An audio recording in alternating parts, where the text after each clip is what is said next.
بسم اللہ الرحمن الرحیم۔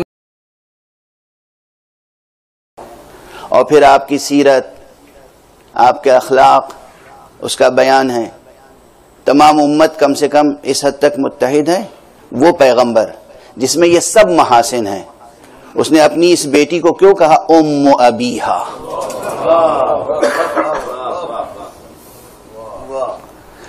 ام ابیہا اسی لیے کہا کہ جتنے محاسن کمالات مجھ میں دیکھ رہے ہو وہ فاطمہ میں اس درجے پر ہیں کہ جیسے کسی ماں میں اس کی بیٹے کی نسبت پائے جاتے ہیں۔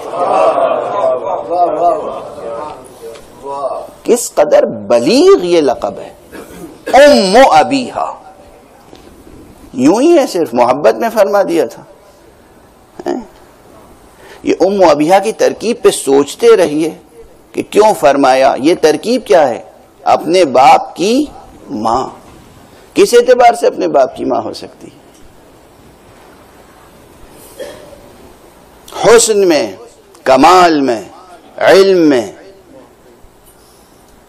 ایمان میں، نورانیت میں، روحانیت میں، ملکہ ہدایت میں، اور تمام اوصاف کمال میں، شجاعت میں، عدالت میں، فصاحت میں، بلاغت میں، کسی بھی رخ سے بی بی فاطمہ زہرا کا وہ درجہ ہے کہ پیغمبر اپنی نسبت سے کہتے ہیں کہ میری نسبت اس سے وہی ہے جیسے ایک ماں کی بیٹے سے نسبت ہوتی ہے، حالانکہ خود باپ ہیں، خود باپ ہیں۔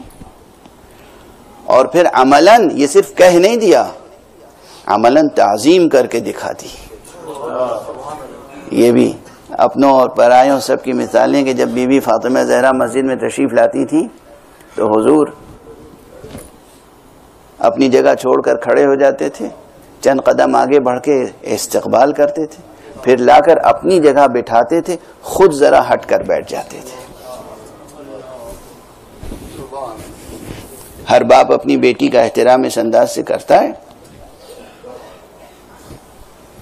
اور پھر جس بیٹی کو اس طرح پہچنوایا ہو اور اس طرح تعظیم کی ہو، اپنی زندگی کے آخری ایام میں، بعض روایتوں میں 6 مہینے تک، بعض روایتوں میں اس سے زیادہ، نماز صبح کے لیے جب اٹھتے تھے تو پہلے در فاطمہ پہ آتے تھے اور کہتے تھے السلام علیکم یا اہل البیت انما یرید اللہ لیذہب عنکم الرجس اہل البیت ویطہرکم تطہیرا۔ آیت کی تلاوت کرتے تھے، سلام کرتے تھے، درود پڑھتے تھے، پھر محراب عبادت میں جا کے نماز شب اور نوافل شب ادا کر کے نماز صبح ادا کرتے تھے۔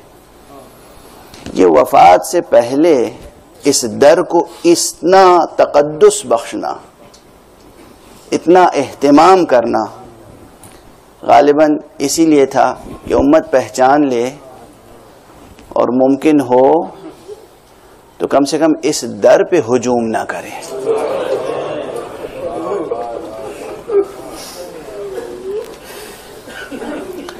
مگر نہیں، ہجوم ہوا، اس کا کوئی انکار نہیں کر سکتا، یہ ایک تاریخی حقیقت ہے۔ اب اس کی جزئیات و تفصیلات الگ ہیں، آپ بہت سی تفصیلات کو ضعیف روایتوں میں قرار دے سکتے ہیں، لیکن اصل واقعہ ہجوم ہوا۔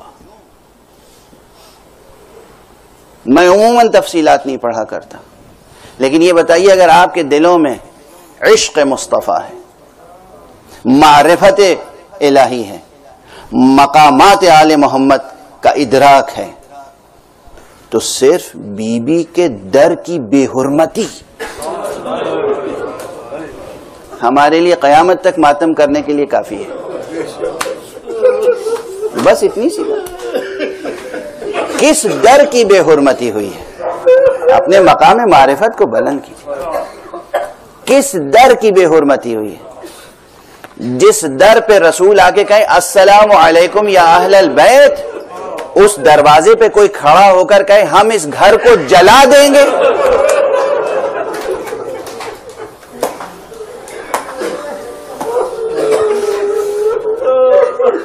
اب ہم سے کوئی کہے کہ رو نہیں، گریہ نہ کرو، ماتم نہ کرو، بھلا دو، یہ واقعے بھلائے نہیں جا سکتے۔ یہ غم مٹ نہیں سکتا، اس در کی بے حرمتی. اور کم سے کم یہ اذیت تو دی گئی کہ بی بی کو یہ کہنا پڑا صبت علی مصائب لو صبت علی الایام صرن لیالیا. بابا آپ کے بعد مجھ پر وہ مصیبتیں پڑی کہ اگر روز روشن پر یہ مصیبتیں پڑ جاتی تو وہ شب تاریخ سے بدل جاتی. اجرکم علی اللہ، اجرکم علی اللہ. خدا آپ کو کسی غم میں نہ رلائے سوائے غم اہل بیت. بس میں آپ سے دست ادب جوڑ کے ایک بات یہی کہنا چاہتا ہوں، آج آپ واقعات کی تفصیل کی جستجو بھی نہ کیا کریں. آپ اپنے اندر معرفت اہل بیت کو اس منزل تک پہنچا دیں جہاں ان کی ادنا سی اہانت بھی آپ کے لیے قابل برداشت نہ ہو، جہاں یہ جذبہ بیدار رہے کہ اگر ان کی اہانت ہوگی تو ہم اپنی جان قربان کر دیں گے، اور جہاں یہ جذبہ ہو کہ ہم کچھ بھی کر سکتے ہیں، اپنے دل میں کسی کو بھی جگہ دے سکتے ہیں، مگر اس دل میں دشمن زہرا کے لیے کوئی جگہ نہیں. جب تک یہ دل عارف مقامات و منازل و مناقب زہرا نہیں ہوگا، اس وقت تک یہ دل آشنائے حق نہیں ہو سکتا. کتنی مصیبتیں پڑی ہوں گی کہ فرمایا ہے کہ صبت علی مصائب لو انہا. اب میں بس ایک جملہ کہوں، خدا کی قسم بی بی پہ جو مصیبتیں پڑی ہیں 2-3 دنوں کے درمیان، حضور کی آنکھوں کے بند ہوتے ہی انہی کی تفصیل کا نام ہے کربلا.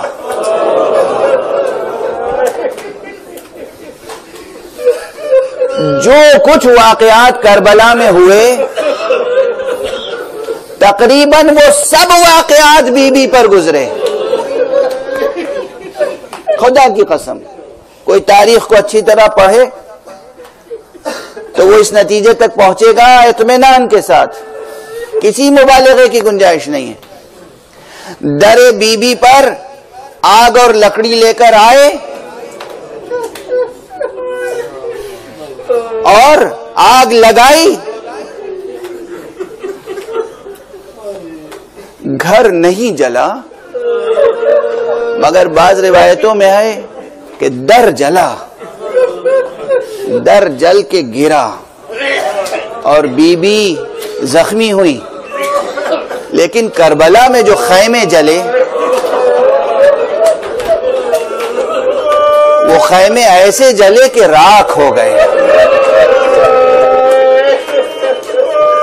یہ کربلا کے خیموں کو جلانے تک جو آگ پہنچی ہے، اس آگ کا سلسلہ اسی آگ سے ہے جو آگ در سیدہ پر لے کر دشمنان حق آئے تھے.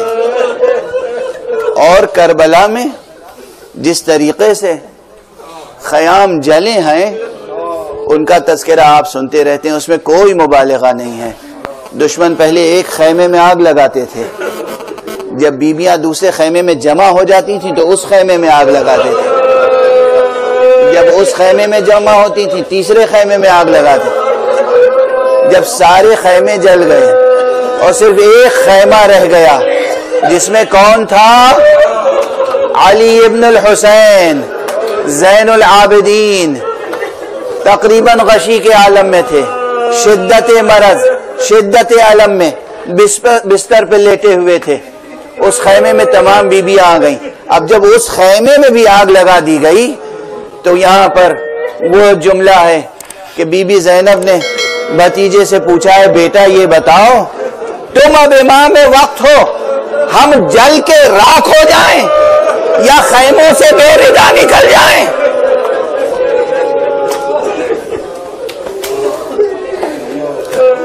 انا للہ و انا الیہ راجعون. رضا بقضائہ و تسلیما لامرہ. پروردگار ہمیں علوم قرآن اور معارف اہل بیت سے آشنا فرما.